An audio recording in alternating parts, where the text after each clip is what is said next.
Pastor, eu posso ir num show do artista que eu gosto? Eu posso ir, pastor? Pastor, eu posso beber? Pastor, eu posso fazer? Irmãos, quem já entendeu que nós pulamos essa fase aí já faz tempo? Levante a mão aí. Quem já entendeu? Irmão, nós já passamos dessa fase faz tempo, irmão. Ai, pastor, é que eu gosto tanto do Roberto Carlos, queria ir no show dele. Eu que vou pagar para você? Sou eu? Vai, irmão, você gosta do Roberto Carlos? Vai lá. Só que chega lá não vai se benzer, né? Na frente do Roberto Carlos, né? Então, queridos irmãos, nós estamos além disso. Nós temos que entender que nós temos a responsabilidade. Nós estamos no segundo. Você não precisa mais de um cabresto para você andar em Cristo. Sabe? Você não precisa de um cabresto para você andar em Cristo. Quem precisa de cabresto é animal. A lei tornou-se o nosso aio, conduzindo a Cristo. Desde que Cristo chegou, nós não estamos mais debaixo de um aio, não estamos mais debaixo de um tutor. Então é isso que cada cristão precisa entender. Aí é o que eu sempre digo, não é? Que você vai se dirigir até aqui na reunião cristã no domingo, porque você entendeu tudo isso. Só por isso. Eu não preciso colocar em você nenhum tipo de temor, que você vai morrer porque não veio aqui, vai ficar doente. Irmão, esquece. Sabe por quê? Eu tenho plena consciência e certeza de uma coisa. Olha, me escute o que eu estou lhe dizendo, porque isto é a palavra de Deus. Todos nós estaremos diante da cadeira de juiz de Cristo. Todos nós. Ô pastor, mas nós não fomos salvos? Fomos. Mas esse bate-papo com Cristo, irmão, não vai passar. Todo mundo vai ter esse bate-papo com Cristo. Pode ter certeza disso. Sabe? Então, você tem que aprender a andar não por lei. Você tem que aprender a andar pela graça. Qualquer imposição que eu fizer daqui para você, irmão, é lei. E não presta. Você tem que ter um coração voluntário para fazer.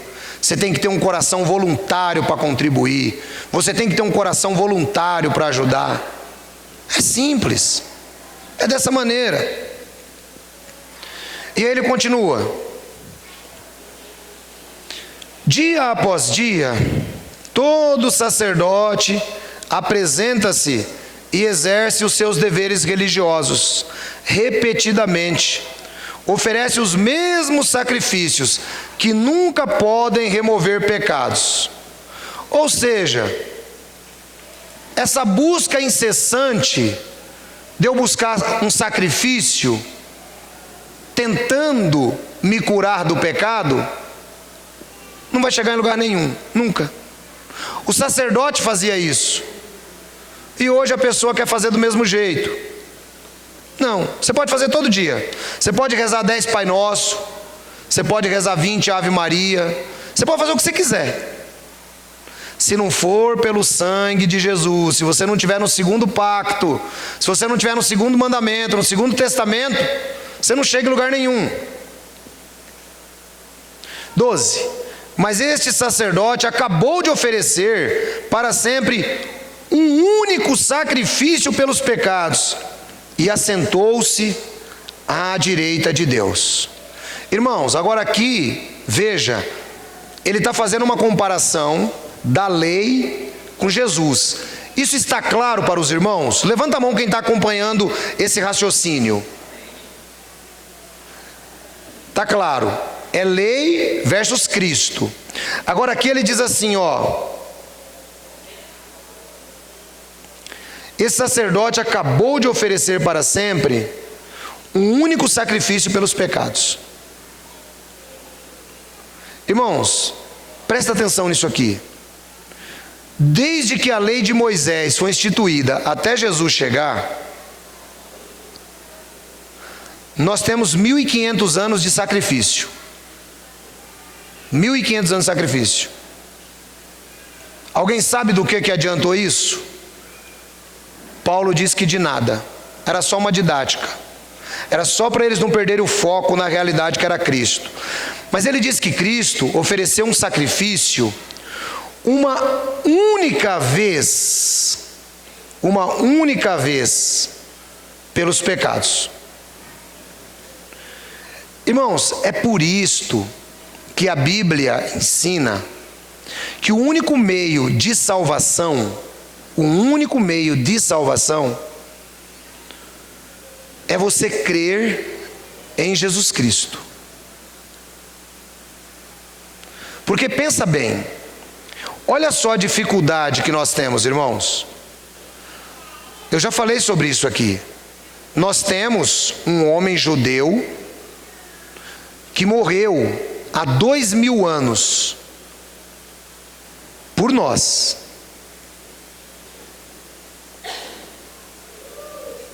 Quem crê nisso aí? Ele morreu por nós, irmãos. Levanta a mão quem crê de verdade nisto. Sabe por que você crê? Porque o Espírito Santo foi quem te convenceu disso. É por isso que você crê. Porque, irmãos, pensem bem, quantas pessoas morreram como mártires na história? Quantas pessoas morreram? Mas você já percebeu que, embora essas pessoas tenham morrido como mártires, para nós, a morte deles não tem o significado que a morte de Jesus tem? Não tem. Eu não sei se você sabe, São Jorge, eu estive lá, quando eu estive lá em Belém, tem uma igreja, a Igreja da Natividade, e do lado tem um local lá que tem uma estátua de São Jorge grandão, montado no cavalo. Olha, eu falei, mas o que São Jorge está fazendo aqui? Porque São Jorge é padroeiro do Rio de Janeiro. São Jorge é um santo que a gente acha que é um santo brasileiro, não é? Não, irmãos. São Jorge foi um cavaleiro que lutou, né, por volta do ano 1000 e pouco. Ele chamava-se Jorge e ele luta contra o islamismo nas cruzadas. Olha que interessante. Aí eu pergunto para você, São Jorge morreu como mártir, lutando. Mas que significado tem São Jorge na sua vida ou na minha? Nenhum. Agora, que significado tem a morte de Cristo na sua vida? Todo o significado, irmão. Você percebe? É esse milagre que é realizado na vida dos salvos. Esse é o milagre. Porque não tem como, irmão, se você pegar a história, você vai pegar um monte de gente boa que morreu, mas nenhum deles o Espírito Santo convenceu você a crer. Mas o Espírito Santo te convenceu que Jesus morreu na cruz do Calvário e ressuscitou segundo as Escrituras pelos nossos pecados ao terceiro dia, voltará e julgará os vivos e os mortos. Isso é o Espírito Santo que nos convence, irmãos. É por isso que Paulo, ele fala assim para o carcereiro de Filipos: creia no Senhor Jesus e será salvo, tu e a tua casa. Se com o teu coração creres que Deus o ressuscitou dentre os mortos, será salvo. Você percebeu, irmão? Sabe por que Paulo fala isso? E você sabe por que é tão simples? Porque os salvos, já ensinei isso para vocês, os salvos estão predestinados desde a fundação do mundo, trabalhado dentro da presciência de Deus. Então, o que acontece? O salvo, inevitavelmente, ele vai crer em Cristo. É inevitável, não adianta. Isso é aquilo que nós ensinamos também como a graça irresistível. Ela vai chegar na vida do salvo e acabou, irmão. Então você vai crer, você não vai ter dúvida. E olha como isso é maravilhoso, isso que o Espírito opera na sua vida. Você nunca foi em Jerusalém, Você não tem prova nenhuma que Jesus morreu. Você não tem nada. Mas o teu coração crê. Sim ou não? Sim. Porque é o Espírito Santo que dá esse convencer. É por isso que ele disse: eu vou embora para o Pai, mas o Espírito Santo virá. E quando o Espírito chegar, ele vai guiar vocês a toda a verdade é Cristo. É por isso, irmãos. Então esse é um milagre. Irmão, a gente tem que valorizar isso dia e noite, noite e dia, sabe? De entender que o sacrifício de Jesus, uma vez para sempre, nos perdoou de todos os nossos pecados. E olha que coisa interessante, irmãos. Porque assim, é o que eu sempre digo, nós vivemos fora da esfera de Deus. Deus é transcendente. Embora Deus participe na história, Ele está completamente fora da história. O que acontece?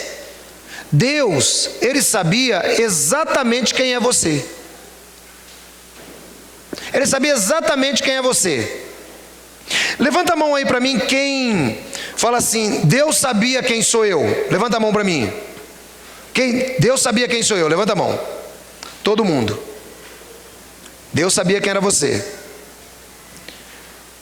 Por que Ele salvou você, irmão?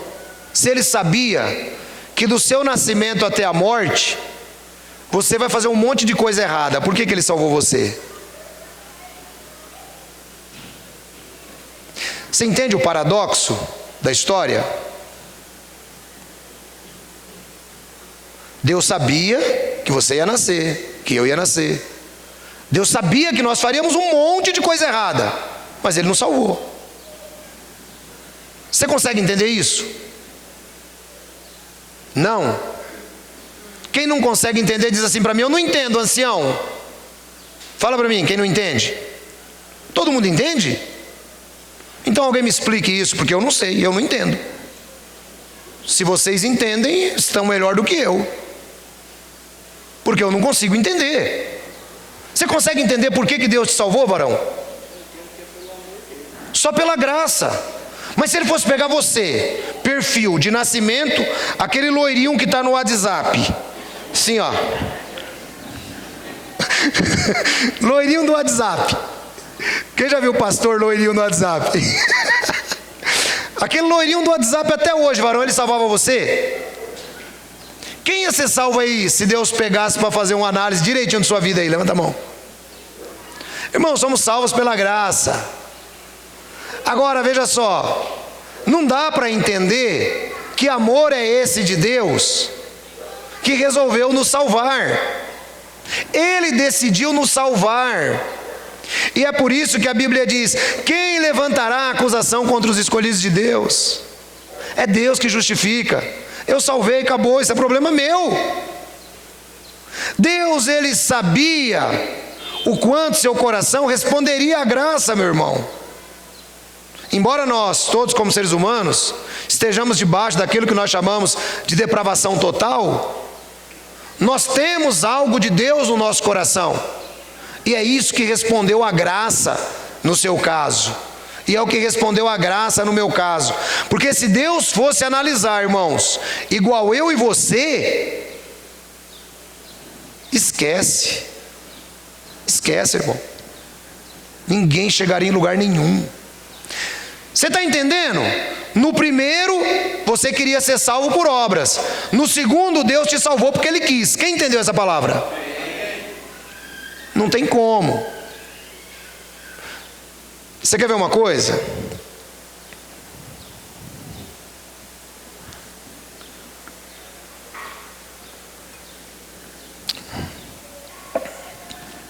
Quer ver uma coisa interessante? Você sabe que nenhum de nós somos bons, não é verdade? Nenhum de nós. A Bíblia diz que todos igualmente se desviaram. Mas pensa junto comigo. No decorrer da nossa história, pensa numa pessoa querida, uma pessoa que você gosta, mas uma pessoa que você tem realidade de quem ela é. Você conhece ela a fundo. e Deus chegasse para você e falasse assim, vou usar o irmão Belo aqui de exemplo, porque ele já está aqui perto, né, varão? Já está aqui perto. Mas depois vocês não vão brigar em casa, viu, irmã? Pelo amor de Deus. Deus chegasse e falasse assim, irmão Belo. Claro que Deus não vai chamar o irmão Belo de irmão Belo, né? Vai chamar de Belo. Ô, irmão Belo, ó, eu tenho uma vaga para a vida eterna, entre você e a Miriam. Para qual de vocês dois eu dou? Não vai brigar comigo, hein, irmão? Obrigado, querido. Deus te abençoe, viu? Para quem que você acha que o irmão Belo dava vaga, varão?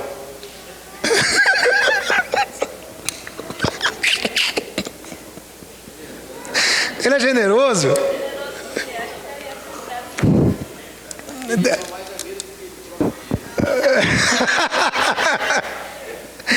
Ai, Senhor da glória. Irmão, você está entendendo? Você está entendendo como não tem ninguém bom na terra? Quem entendeu isso aí? Levanta a mão. Não tem ninguém bom na terra, irmão. Deus salvou o irmão Belo, salvou a irmã Miriam porque Ele é amor, porque Ele é graça, salvos pela graça, por essa graça foste salvo. Porque é o seguinte, irmão, Ele poderia até falar assim agora, ó, eu daria vaga para Miriam, que eu acho que Ele pensou isso aí. Ixi, ela risada da irmã, ele não pensou não, meu.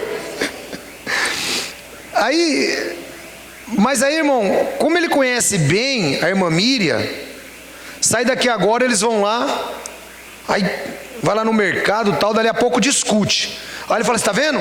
Por isso que eu não queria te dar a vaga de salvação lá na igreja. Por isso que eu não queria dar vaga para você. Por isso quando o pastor falou, eu logo pensei, essa vaga é minha. Você entendeu? Sabe por quê, irmãos? A Bíblia diz que talvez alguém ainda se atreva a morrer por um justo.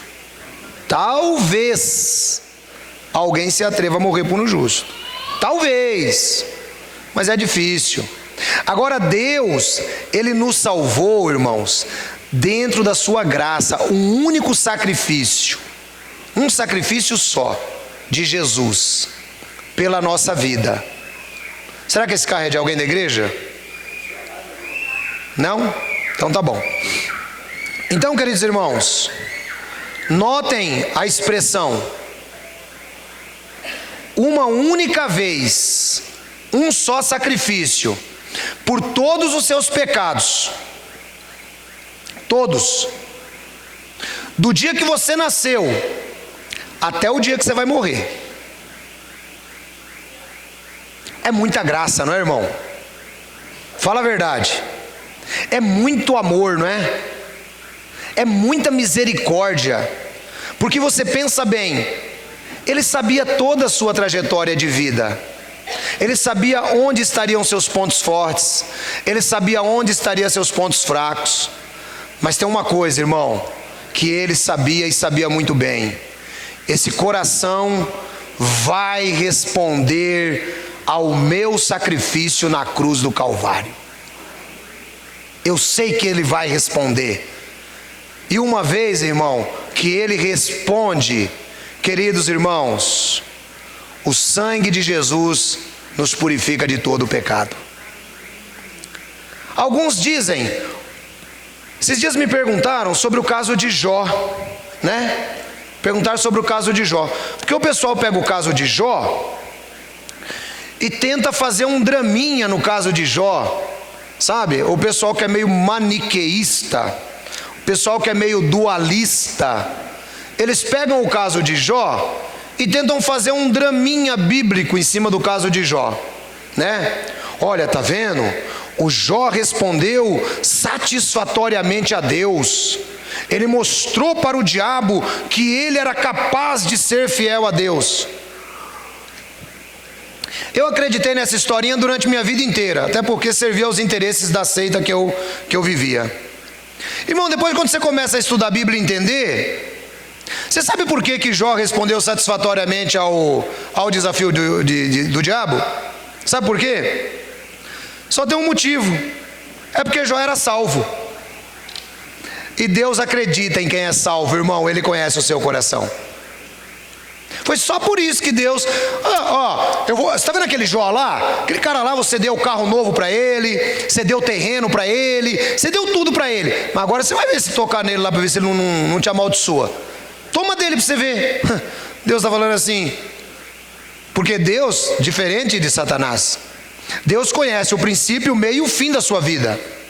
Satanás, ele conhece o seu dia a dia e as suas predisposições, só isso.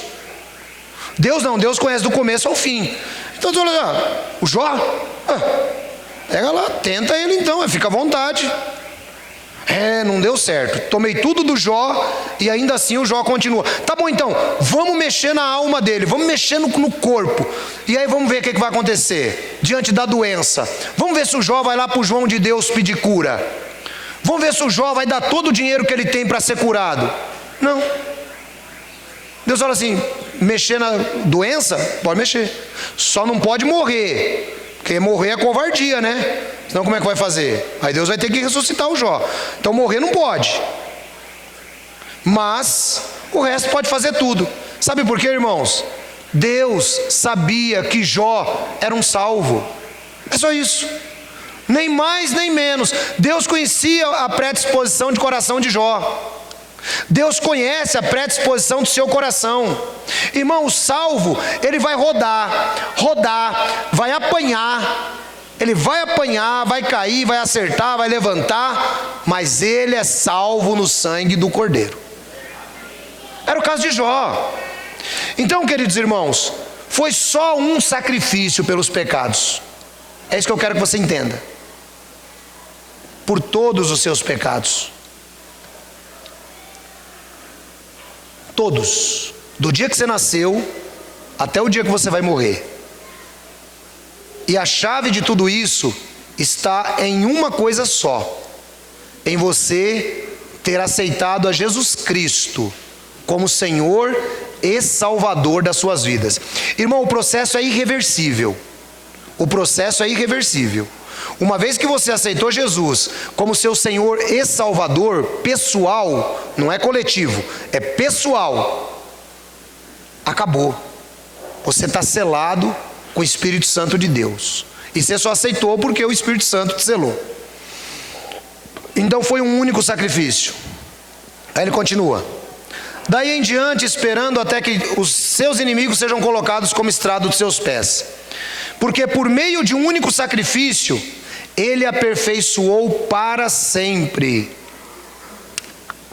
os que estão sendo santificados. O Espírito Santo também nos testifica a esse respeito. Primeiro ele diz: esta é a aliança que farei com eles depois daqueles dias, diz o Senhor. Porei as minhas leis em seus corações e as escreverei em suas mentes. E acrescenta: dos seus pecados e iniquidades não me lembrarei mais. Onde essas coisas foram perdoadas, não há necessidade de sacrifício pelo pecado. Irmãos, olha que coisa maravilhosa da parte de Deus. Se você aceitou Cristo como Senhor e Salvador, Ele morreu pelos seus pecados segundo as Escrituras, ou melhor, Ele ressuscitou pelos seus pecados segundo as Escrituras. Ele diz assim: eu não me lembrarei mais dos seus pecados. Porque Deus não trabalha na nossa matemática. A matemática de Deus é diferente. A nossa matemática é a seguinte: eu estou sempre me lembrando aquilo que o pastor Roberto fez contra mim. Eu perdoei, mas eu estou sempre me lembrando. A matemática de Deus é diferente.